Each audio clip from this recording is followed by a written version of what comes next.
بسم اللہ الرحمن الرحیم۔ ناظرین السلام علیکم، میں ہوں شفیق عوام۔ ناظرین، آج کا ہمارا موضوع ہے ہمارے جو ایک نوٹنکی وزیر اعلیٰ ہیں خیبر پختونخوا کے جناب علی امین گنڈا پور صاحب۔ انہوں نے اس سے پہلے بے شمار نوٹنکیاں سجائیں جس میں ڈی چوک سے بھاگنے کا واقعہ ہے۔ پھر خان نے کہا تھا کہ آپ نے بجٹ منظور نہیں کرانا اور انہوں نے کچھ چینجز کرنی ہیں، انہوں نے بجٹ منظور کروا لیا۔ انہوں نے منرل کے بل پہ کہا کہ آپ نے سائن نہیں کرنا، تو وہ اندر کھاتے سنا ہے کام ہو رہا ہے، کام چل رہا ہے اور انہوں نے اس کی اجازت دے دی ہے۔ پھر جناب خان صاحب نے کہا کہ آپ سپریم کورٹ جائیں اور مجھ سے ملاقات کی، وقت مانگے کہ بجٹ انہوں نے کہا تھا بجٹ میری اپروول کے بغیر منظور نہیں ہوگا،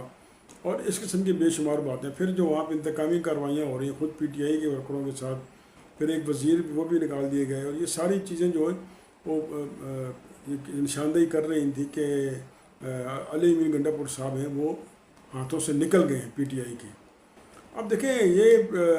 انہوں نے بہت باریک کام ڈالا ہے۔ وہ خان کے ہر حکم کو انہوں نے ڈالا، خان کی کوئی بات نہیں مانی۔ خان نے جو کہا اس نے اس کا الٹا کیا، بلکہ اس کا جواب بھی دینا گوارا نہیں کیا۔ اور اب وہ جو ایک نوٹنکی سجا رہے ہیں کہ ایک واضح میسج آ گیا ہے کہ اگلا ٹارگٹ جو علی امین خان گنڈا پور صاحب ہوں گے، کیونکہ وہ ماہر ہیں نوٹنکی کرنے کے، نوٹنکی باز ہیں، اور وہ جانتے ہیں کس طرح وہ اپنا کوئی حرکتیں کر کے وہ خان صاحب کا حکم ٹال سکتے ہیں۔ میں وہ لفظ استعمال نہیں کرنا چاہتا، بہرحال وہ ان حرکتوں کے اور ان چیزوں کے ماہر ہیں،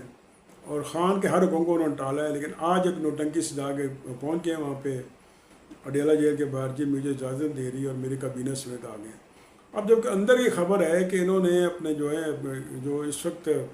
کے پی کے رکین اسمبلی ہیں خیبر پختونخوا میں پی ٹی آئی کے،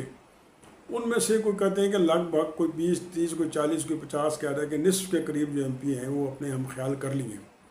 ظاہر جب ان کو اپنا فائدہ ملے گا، ان کو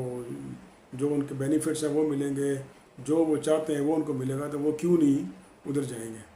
تو یہ انہوں نے اپنے گھر کا پکا انتظام کر لیا، اور پھر اپوزیشن والے بھی کہتے ہیں کہ ہم ایسا موقع آیا ہے تو ہم اس کا علی امین گنڈا پور صاحب کو کندھا دے دیں گے۔ پتہ نہیں کندھا دینے کا انہوں نے کس پیرائے میں بات کی، میرے خیال ان کی مدد کریں گے۔ تو یہ علی امین گنڈا پور صاحب کے جو وزیر ہیں وہ بھی سارے لگتا یہ کہ جو کے پی کے لوگ ہیں، کے پی کے صحافی ہیں، وہ کہتے ہیں کمپرومائزڈ ہیں یہ سارے۔ اور کیونکہ خان صاحب جو ہمارے علی امین گنڈا صاحب ہیں، انہوں نے خان صاحب کی کوئی حکم کوئی بات نہیں مانا، اور ایک ہی ڈگر پہ چلتے رہے، اور اسی ڈگر پہ وہ آج بھی کھڑے ہیں۔ اب اچانک ان کو کیا اپنا ضرورت پڑ گئی کہ وہ پوری کابینہ کو لے کے وہ اڈیالہ جیل کے باہر آ جائے۔ اصل میں ان کو جو اپنا پنجابی کا نا چھترول ہو رہی ہے نا پی ٹی آئی کے ورکروں سے سوشل میڈیا پہ، اس سے بچنے کے لیے، اس سے ایک بتانے کے لیے کہ میں تو خان صاحب سے ملنا چاہتا ہوں، لیکن جو اسٹیبلشمنٹ ہے وہ اس سے ملنے نہیں دے رہی، اور اس کے لیے بطور احتجاج انہوں نے وہ کہ اپنا اڈیالہ جیل کے باہر ہی پہنچ گیا۔ اللہ کے بندے، جب علیمہ خان نے کہا تھا کہ تمام کے پی کے ممبران جو ہیں وہ اڈیالہ جیل آئیں تاکہ ہم احتجاج کریں اور بتائیں کہ ہم ان کے ساتھ کھڑے ہیں، خان صاحب کے ساتھ کھڑے، لیکن اس وقت تو نہیں ہے۔ اس وقت تو آپ لاہور چل لیے اور اپنا سینٹ کا ٹکٹ جو ہے ایک بہت بڑے ارب پتی کو آپ نے دے دیا، اس وقت تو آپ اس طرف چلے گئے۔ آپ نے اور آپ کے جو آپ وزیر اعلیٰ ہیں نا اپنا کے پی، آپ کا فرض تھا کہ جب علیمہ خان نے اور بیرسٹر گور نے کال دی تھی کہ بھئی آپ اپنے M N A MPs کو لے کے یہاں آئیں، تو آپ کو وہاں آنا چاہیے تھا، لیکن آپ ان کو بائی پاس کر گئے۔ دیکھیں جھوٹ کی ایک عمر ہوتی ہے، جھوٹ کی ایک لمٹ ہوتی ہے۔ آپ جھوٹ کو اتنا نہیں پھیلا سکتے کہ وہ سچ نظر آئے۔ اب ظاہر ہے وہ خان صاحب مجبور ہیں، ان کا خاندان بھی مجبور ہے، ان کی پارٹی مجبور ہے، سب کچھ جانتے بوجھتے کہ اگر یہ بھی ہاتھ سے نکل گیا تو پھر وہ کہاں کھڑے ہوں گے، پی ٹی آئی کہاں کھڑی ہوگی۔ لیکن میرا خیال ہے جو خان صاحب کو نہیں جانتے، خان صاحب نقصان کی پرواہ نہیں کرتے، نہیں تو آج وہ جیل میں نہ ہوتے۔ خان صاحب جیل میں اس لیے ہیں کہ وہ اصولوں میں بات کرتے ہیں، وہ یہ نہیں، وہ اس پہ کوئی سمجھوتا نہیں کرتے کہ بھئی میرا اقتدار چلا جائے گا یا مجھے سزا میں اضافہ ہو جائے گا یا مجھے کچھ ہو جائے گا۔ اگر انہوں نے چیزوں کی پرواہ کرنی ہوتی تو پہلے دن ہی کمپرومائز کر کے باہر آئے تھے۔ وہ جو کہا جا رہا ہے، جو سنا جا رہا ہے کہ یہاں تک کہہ دیے کہ بھئی آپ یہ کہہ دیں کہ وہ ریگریٹ کر دیں کہ بھئی جو کچھ ہوا اس کو اس میں ریگریٹ کرتا ہوں، لیکن انہوں نے وہ بھی کہنا گوارا نہیں کیا۔ اب جو اپنا سینئر وکیل ہے وہ کہہ رہے اگر خان صاحب نے یہ ایڈمٹ کر لیا، معافی یا ریگریٹ کر لیا، تو وہ جو قانون کی زبان میں وہ کنفیشن آئے گا کہ ہاں انہوں نے یہ کنفیس کیا۔ اگلے معافی دے نہ دیں، لیکن ایک بڑا جال بچایا جا رہا ہے اب سوال تو یہ پیدا ہوتا ہے نا کہ علی امین گنڈا پور صاحب نے خان کے احکامات پہ عمل کیوں نہیں کیا، اور کیوں روز ایک نئی نوٹنکی نیا ڈرامہ سجا کے اپنے لیے 3 4 5 ماہ اور لے لیتے ہیں۔ ہاں، اس سے پہلے جو ان کا سب سے بڑی نوٹنکی تھی، انہوں نے جو تحریک چلائی تھی اگست میں، خان صاحب کی کال تھی، اس کو انہوں نے 3 ماہ پہ پھیلا دیا کہ 3 ماہ کے اندر اگر یہ نہیں گئے تو ہم یہ کر دیں گے وہ کر دیں گے۔ اس سے تحریک کے بارے میں سے آواز نکل گئی۔ جو لوگ یہ سمجھ رہے تھے کہ ہم نے ایک کنسرن ڈیٹ پہ اسلام آباد جانا ہے اور وہاں دھرنا دینا ہے اور وہاں پہ احتجاج کرنا ہے، وہ تو تقسیم ہو گیا نا، کیونکہ وہ کہ بیشر غور اور باقی سارے کہتے رہے کہ نہیں ایسی کوئی بات نہیں، کوئی 3 ماہ کا پلان نہیں، اور ہم نے خان کو کے لیے ہم نے احتجاج کرنا ہے، اسلام آباد آنا ہے۔ لیکن علی امین گنڈا پور نے اپنے آپ کو ایک بار پھر مشکوک کر دیا اور ایک نئی تاریخ دے دی اور 3 ماہ دے دی، اور اب جو ان کا لیٹسٹ ڈرامہ ہے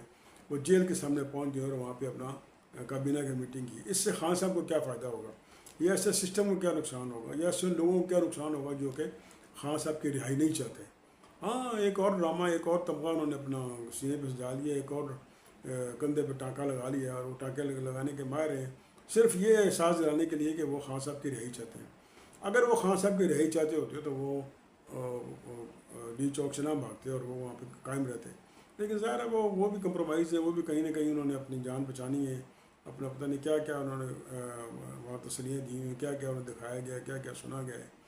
تو میرے خیال میں جو آپ دیکھ لیں کہ جو آج کا جو ڈرامہ ہے کہ اڈیالہ جیل کے سامنے جو